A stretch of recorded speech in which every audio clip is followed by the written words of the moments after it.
1483 সালের 14 ফেব্রুয়ারি মধ্য এশিয়ার ছোট্ট রাজ্য ফারগানায় জন্মগ্রহণ করেন এমন এক শিশু যে একই সাথে চেঙ্গিস খান এবং তৈমুর বেগের বংশধর। হয়তো সেই কারণেই শিশুটির রক্তে ছিল জয়ের নেশা। বড় হওয়ার পর সে ও তার বংশধরেরা ভারতীয় উপমহাদেশে যে সাম্রাজ্য প্রতিষ্ঠা করে তা 1526 সালে শুরু হয় আর শেষ হয় 1857 সালে। বুঝতেই পারছেন, জহিরুদ্দিন মোহাম্মদ বাবরের কথা বলবো আজকের প্রতিবেদনে। বাবর অর্থ হল বাঘ। সম্রাট বাবর সত্যিকার অর্থেই বাঘের মতো সাহসী আর ক্ষিপ্র ছিলেন। তার পিতা উমর শেখ মির্জা তার তৈমুর বংশের শাসকদের মতো গৌরবশালী হতে চাইতেন। নিজে না পেরে পুত্র বাবরের মাথায় চিন্তাটি গেঁথে দেন। 1494 সালের 8 জুন ভূমিধসে প্রাসাদ থেকে পড়ে মৃত্যু হয় উমর শেখ মির্জার। তখন তার বড় পুত্র বাবর ফারগানার রাজধানী আকসা থেকে 30 মাইল দূরে আন্দিজানের চারবাগিতে ছিলেন। এবার তার দেশের ক্ষমতা নেয়ার কথা থাকলেও রাজ্যের অভিজাতরা মাত্র 11 বছর বয়সী শিশু বাবরের কাছে ক্ষমতা হস্তান্তরে দোনামোনা করতে থাকেন। এর মধ্যেই প্রতিবেশী সমরকন্দের শাসক আহমেদ মির্জার ফারগানা দখলের অভিযান শুরুর কথা রটে গেছে। দ্বিধাদ্বন্দ্ব ভুলে বাবরের প্রতি আনুগত্য প্রকাশ করেন ফারগানার অভিজাত শ্রেণী ও বেগ দলপতিরা। ক্ষমতায় বসে বাবরকে প্রথমেই আহমেদ মির্জার হুমকি মোকাবেলা করতে হয়। এর জন্য তিনি আকসা কেল্লার প্রাচীর উঁচু করেন। নিরাপত্তা ব্যবস্থা ঢেলে সাজানো হয়, কিন্তু ফারগানার বাইরে প্রচণ্ড বৃষ্টিপাত আহমেদ মির্জার পথ কর্দমাক্ত করে, চলাচলের অনুপযুক্ত করে দেয়। সমরকন্দের সেনাবাহিনীর মাঝে মহামারী দেখা দেয়। ফারগানা অভিযানের কষ্ট আর ক্লান্তিতে আহমেদ মির্জার শরীর ভেঙে পড়ে। 1494 সালের জুলাই মাসে তিনি মৃত্যুবরণ করেন। এবার বাবরের ইচ্ছা হল সমরকন্দ দখল করার।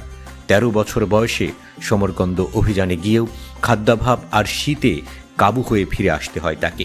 1497 সালে আবারও একই চেষ্টা চালিয়ে দীর্ঘ 7 মাস সমরকন্দ অবরোধ করে রাখেন। সমরকন্দ আত্মসমর্পণ করলে তার লুটপাট চালাতে অস্বীকৃতি জানান বাবর। এতে অনেক সেনা নাখোশ হয়ে তাকে ছেড়ে যায়। আবার সমরকন্দে অবস্থানকালে বাবর কিছুদিনের জন্য অসুস্থ হয়ে পড়লে তার মৃত্যুর গুজবকে পুঁজি করে সৎ ভাই জাহাঙ্গীর মির্জাকে ফারগানার সিংহাসনে বসানো হয়। নিজের দেশ পুনরুদ্ধার করেন বাবর।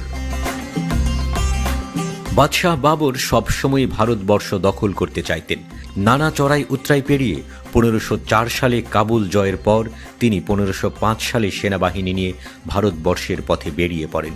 কিন্তু সেবার কিছু পাহাড়ি উপজাতিকে বশে আনা ছাড়া বড় অর্জন হয়নি। প্রস্তুতির অভাবে বাবর সিন্ধু নদও পার হতে পারেননি সেবার।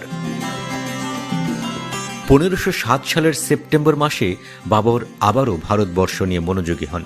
কিন্তু 1509 সালের ডিসেম্বর মাসে বাবর জানতে পারেন পারস্যের শাহ ইসমাইলের কাছে পরাজিত হয়ে বাবরের চিরশত্রু সাইবানি খান মারা গিয়েছেন।